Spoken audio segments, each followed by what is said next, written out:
Isle of Dogs is a brainchild of Wes Anderson. And with all of Wes Anderson's films, stories, it's like opening a present and you have no idea what's inside. And you're surprised. You're introduced to worlds that you're not familiar with. And I think that's what great artists do, as Wes is. He he invites people in to see cultures and sensibilities of areas that you're not aware of, languages and not just it's just beautiful.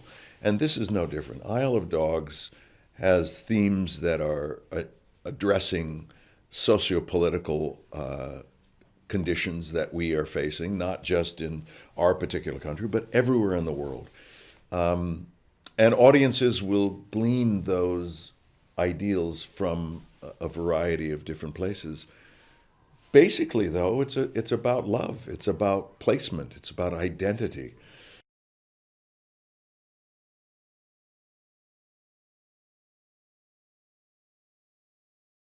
My character Chief is a stray dog, a homeless being.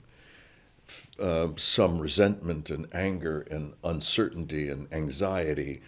He fights. He scraps because he may not eat if he doesn't. So he's got to defend his turf, but he has no idea what his purpose is. And through the course of the movie, it becomes clear what he was born to do, what it was his destiny, and it's noble, and it's loving, and it's encompassing of the world that he inhabits, and it's beautiful.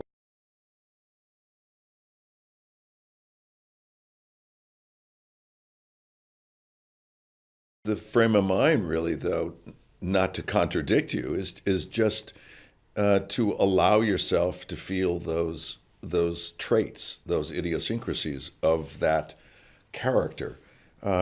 We have always transferred our own human experiences and personalities onto our pets.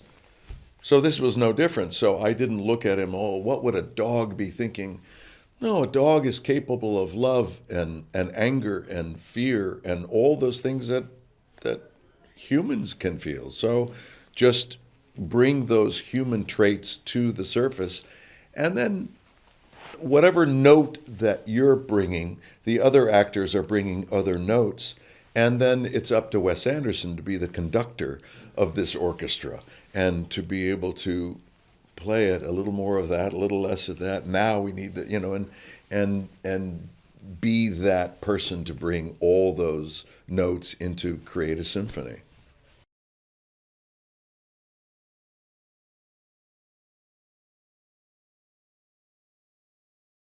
He knows specifically what he wants, but sometimes it's elusive, and he's very vulnerable in some cases, and he'll readily admit, I'm not quite sure about this beat or this moment or something.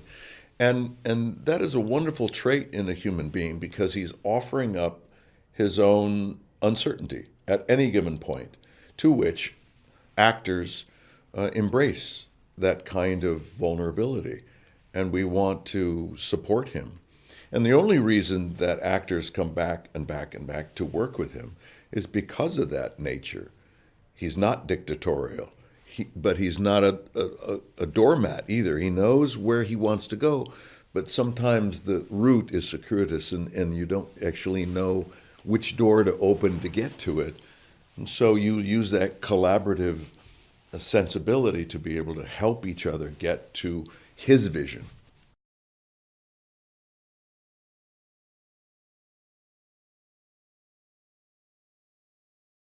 The only thing that actors have in the beginning of doing an animated are sketches, sketches that you see of your character and also others and the world a little bit, and then you read the script, and then you use your own imagination to see how it would come together.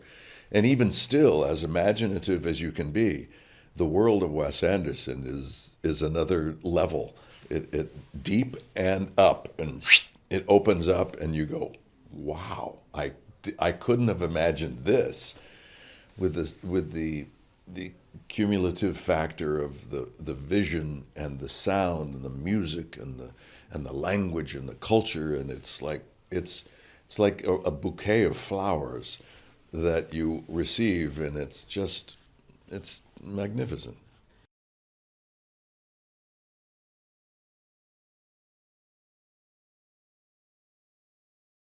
Usually in animated projects, as you know, you're compartmentalized.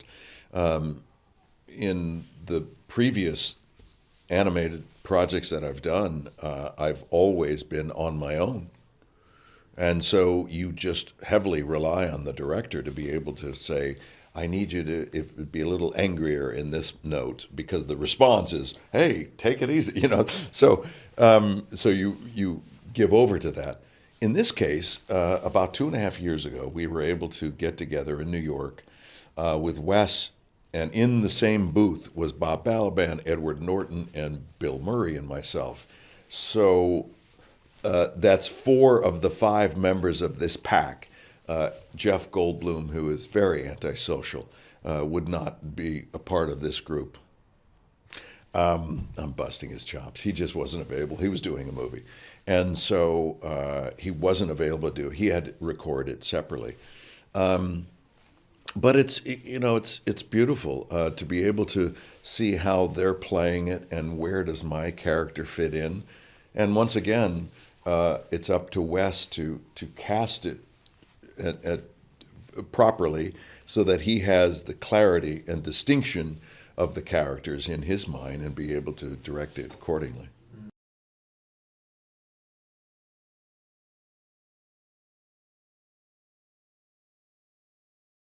It's surprising and yet not. Surprising in the sense that, like any good art, you're introduced to things that you're not familiar with, elements that you wouldn't have thought of, that Wes's own imagination will allow. And that's the glory of working with him. And on the other hand, you knew that it was heading in the general direction of where it could be. So you're not shocked by, oh, I had no idea it was, but you're just wonderfully surprised. You know, it you have an idea of what you hope it to be, and then it's 10 times better than that, and so you're you're delighted basically, and I can't wait to work with him again. He's generous and open and collaborative, and and just a lovely man to be with. It's not imperative that you like or even really become fond of or love the people that you work with, but it just makes the experience better. And that's what I want now at my age. I don't want to work with jerks. I'm just not interested. I want to have a good experience. And this certainly was that.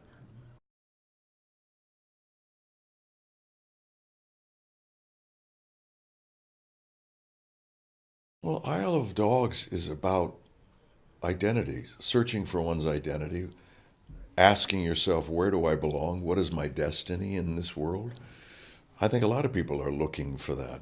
On a more meta level, it deals with social issues and political issues on immigration and xenophobia, greed, fear mongering.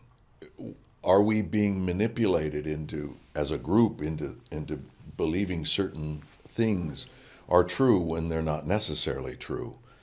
To stop and think, I know this is what we're told, but let me decipher this and see if it's the truth. And in this day and age of fake news and post-truth reality, I think it's more important than ever to communicate with others, feel what's right for you, and communicate with your friends and feel what is the message. So these are themes that anyone from around the world can pick up through this movie. But also, it's very entertaining. It's very heartfelt. It's funny in many places, and you follow this journey, and you invest in the character of these dogs as you would any human being. It's really a beautiful film.